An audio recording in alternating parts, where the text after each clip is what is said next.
Good morning, BookTube, YouTube. This is Johnny.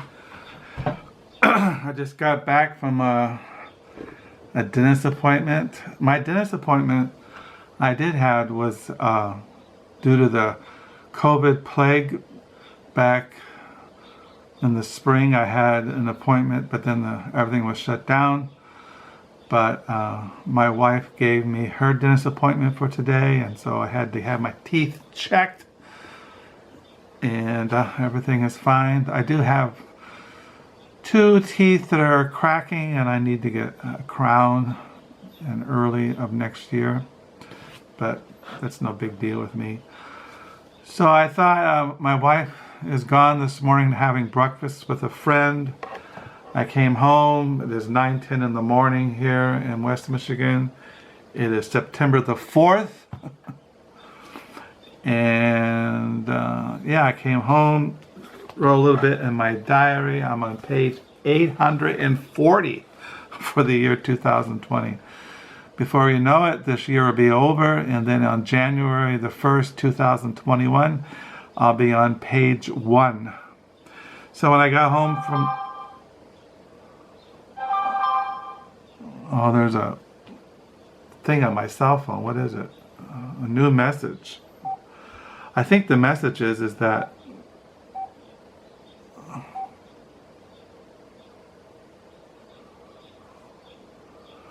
just reminding me that I have another dentist appointment in March of 2021. Anyway, so I thought this is a Friday Reads. First of all, I did get a book in the mail. Those are all just reminding me of dentist appointments. I got this in the mail yesterday, the essays of Samuel Johnson. This is his essays in the Rambler, the Idler, and Adventurer. So you can see these. These are not the full 200 and something essays from the Rambler, just a selection, a very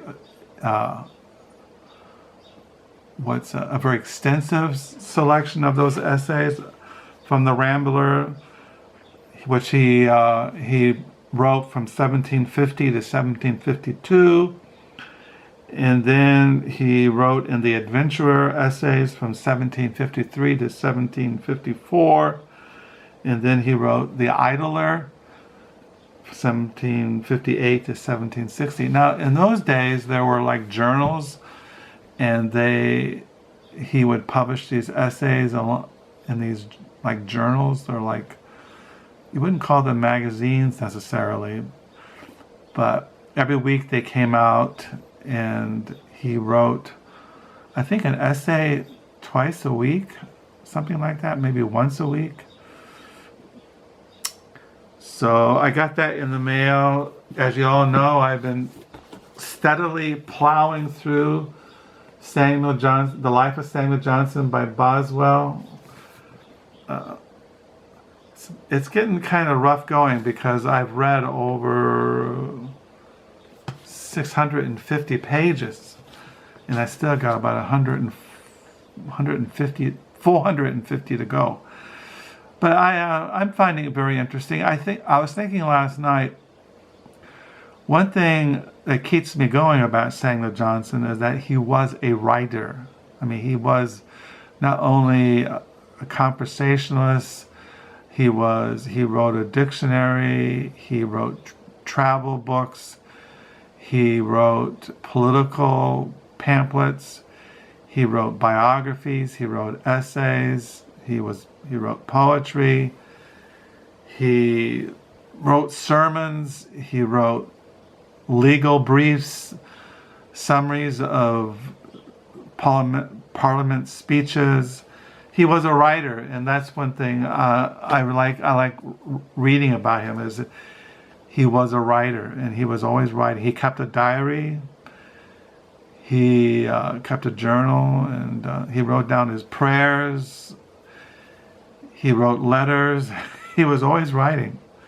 So I will keep reading The Life of Samuel Johnson by James Boswell. I'm going to read selected essays of Samuel Johnson. For my Friday reads, I did get another book in the mail this week. I like the writer Hari Kashua. This is The Red Pill. This is his new novel. His last novel was The White Tears, and I have that one downstairs in the lower level. And then he wrote The Impressionists, which I have downstairs. And then he has a novel called Gods Without Men, which I read last year, which I really enjoyed. And so when I found out that he was going to get a new novel was coming out, I pre-ordered this by Hari Kashua. There's a picture of him in the back. It's one of my favorite writers. I really like his writing, so I got that in the mail. I've been reading in the mornings. I finished the book. I've been reading the Bible in the mornings. I finished the book of Genesis. I finished the book of Exodus. And now I start Leviticus. Leviticus in the Old Testament. So I read that in the mornings. And then I've been reading Biblical Theology According to the Apostles, How the Earliest Christians Told the Story of Israel, by Bruno, Jared Compton, and Kevin McFadden. So I've been reading these things in the mornings. Yesterday I got back out the novel by Nicola Barker, The Yips. So I read that yesterday. And last Monday, my wife and I went to Fennville Public Library used bookstore, which is a book room. It's not really a store. It's this extra room they have at Fennville, which is south of us, about 20 minutes from where we live. And they have this big room where they put all their used books, donations, withdrawals from the library. And we've been going there a couple of times and finding a lot of books. Now, my wife got a lot of children's books, and but I found a few things last Friday, and I thought I'd show these in this video. So this is a Fennville used book room haul. I found this book, English Poetry and Prose from 1540 to 1674, edited by Christopher Ricks.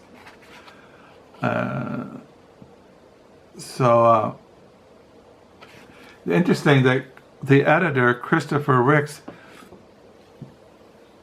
he wrote a book called Dylan and the Vision of Sin, something like that. Bob Dylan and his Vision of Sin, or something like that.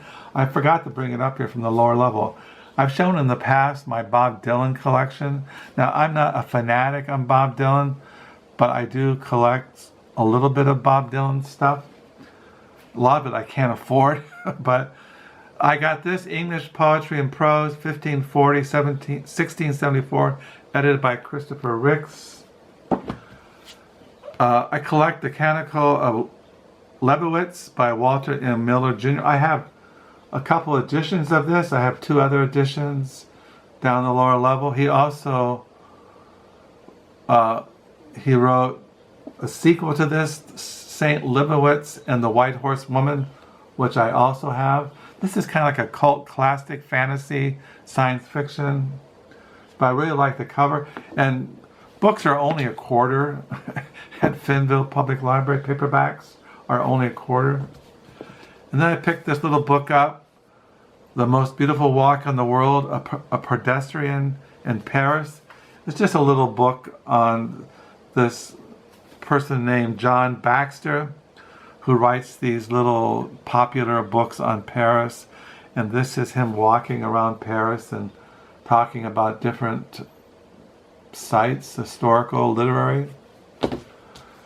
Then we stopped at this. I didn't get this at the Fennville Public Library, but I told you that you have Fennville, you have Douglas, you have Saugatuck. Douglas is a little place, and we've been going to the Humane Society bookstore.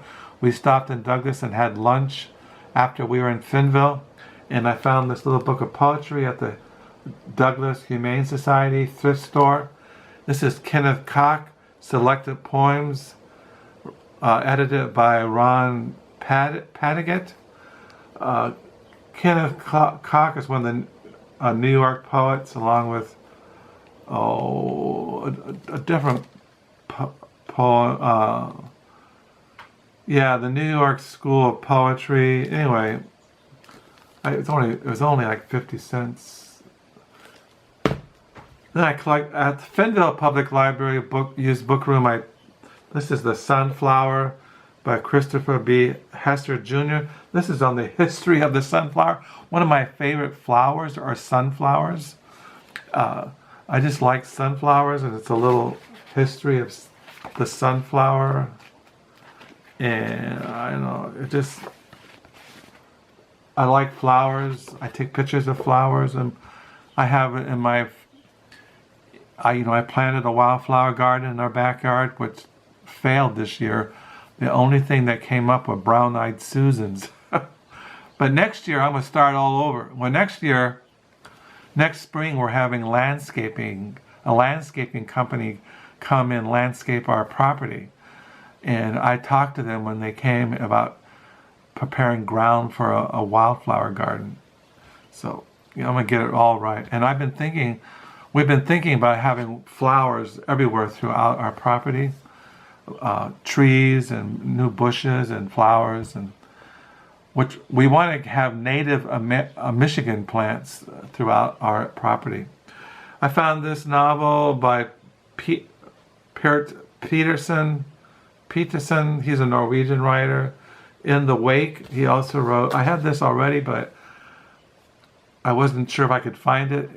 Outstealing Horses by Peterson. This has all been translated. His 2 books have been translated out of Norwegian. This one by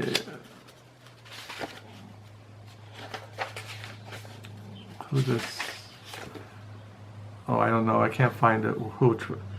The translator of it. Anyway, I found these 2 novels by Petterson. This is by George Moore. George Moore was a literary figure in Dublin, turn of the century. I have his memoirs downstairs, and one of his little novellas was made into a movie, and this is the cover of it. It's called Albert Nobbs. I don't like covers of book covers with movies on it, but it was only 25 cents, and it was a penguin. So it goes for $10 if you bought this. So Albert Nobbs by George Moore. So I picked that up. Then I found a novel by Jeanette Winterson, who I collect. I didn't have this one in our library. Lighthousekeeping, a novel by Jeanette Winterson. I have 9 of her novels downstairs. This is what I didn't have. And then I found Jeffrey Hugines, Middlesex. Now I have this in paperback, but I found this at the Fennville used book room. This is a first edition hardback with a cover. Yeah, it's a first edition. I have mine in a paperback downstairs in the lower level. And it was only 50 cents. It's a first edition with a slipcover on it of this very famous novel by Jeffrey Hugines, Middlesex. And then I'm always looking for biographies, and the only thing I found at the Fennville used book room was this biography on Captain Cook. Cook, The Extraordinary Voyages of Captain James Cook by Nicholas Thomas. Now it's kind of interesting, when I was reading the life of Samuel Johnson, there's a part in there where he meets Captain James Cook, Samuel Johnson, and they talk, and he's talking about Captain James Cook is talking about his voyages and to Samuel Johnson. So I found this. This is by Nicholas Thomas. Cook, Extraordinary Voyages of Captain James Cook. So those are the books I found. The first edition of Middlesex by Jeffrey Hugines. He wrote the Virgin Suicides, which is another famous novel. Lighthousekeeping by the British writer Jeanette Winterson. 2 books by this Norwegian writer, Stealing Horses in the Wake by Petterson. History of Sunflowers, Sunflower. Little Novella by George Moore, Albert Nobbs. Book of Poetry by Kenneth Koch, one of the New York poets. The Most Beautiful Walk in the World, a Pedestrian in Paris. As you all know, I collect books on Paris, the city of Paris, France. Another edition of the Canticle Lebowitz by Walter M. Miller Jr. A little history of English poetry and prose from 1540 to 1674, edited by Christopher Ricks. Got a new novel by Hari Kashua, The Red Pill. Selection of essays by Samuel Johnson. Readings, The Life of Samuel Johnson by Boswell. Reading the Yips by Nicola Barker. Reading Biblical Theology According to the Apostles. Reading the Pentateuch in the Old Testament, which is, the Pentateuch is, you have Genesis, Exodus, Leviticus, and then you have Deuteronomy. So it's Leviticus. Let me see, how's it go? It goes Genesis, Exodus, Leviticus, Numbers, and Deuteronomy. That's the Pentateuch. I was reading, after Deuteronomy is Joshua, and I was reading a couple of months ago that Joshua commentary in the Reformation Commentary series, which I plan to take back up after I finish reading the book of Deuteronomy. Book of Deuteronomy is one of my favorite books in the Bible. So I just thought I'd stop by. This is a Friday Reads. This is a used book haul. This is what I've been reading in the morning, writing in my diary, drinking coffee. I got a book coming in the mail today. Some Dutch Reformed theology coming in the mail today. So I hope you're having you had a good week. You have a good weekend. Some people call this Labor Day weekend, which I don't know anything about. I don't observe holidays, holy days. Every day is just the same to me. I just try to keep my eyes on the Lord and pray and read His Word and try to live a simple little life.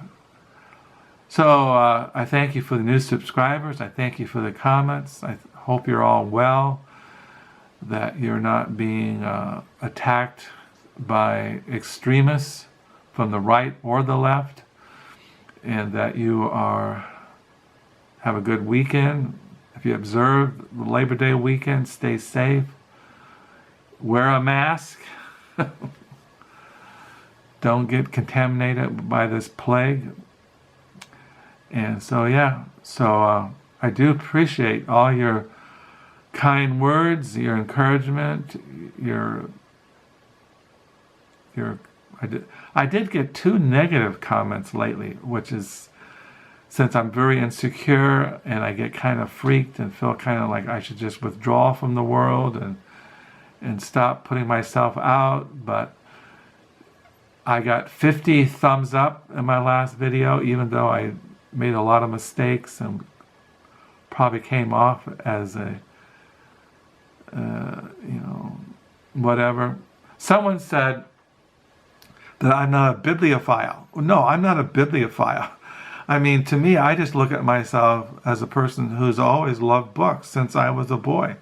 I've always been a reader. I've always read. I've always been in bookstores and libraries, and now in these days I can buy used books. I have a library, which all is amazing, because my wife and I, we bought books for our kids when they were growing up, and we read to our children when we were growing up, and we read to our grandchildren, and we buy books for our grandchildren, and our children are now married and have kids, and they read to their kids. But when I was growing up, I never saw any adults ever reading a book to a child. I don't remember my mother ever sitting down and reading a book to any of us, to my siblings. Now, I do remember my alcoholic aunt. She would get a glass of milk and fill it full of half of whiskey, and she would sit in her chair, and she'd smoke all day and drink whiskey and milk, and she'd read books from the library. That's the only person I remember ever really reading anything was my aunt. I don't know what she read, but my aunt would sit in her chair drinking whiskey and milk all day and smoking, and she'd read, and I don't know what she read. But anyway, but my mother was killed in a car wreck when she was in her middle 30s, but I don't remember her ever reading anything except romance magazines or TV guides or some trashy kind of thing, like The Valley of the Dolls by Jacqueline Susan or something like that. So anyway, I'm rambling. Hope you have a good weekend, a good labor weekend. Stay safe. Once again, thank you for all your kind words and your comments, and for all those who subscribed. And until next time, bye.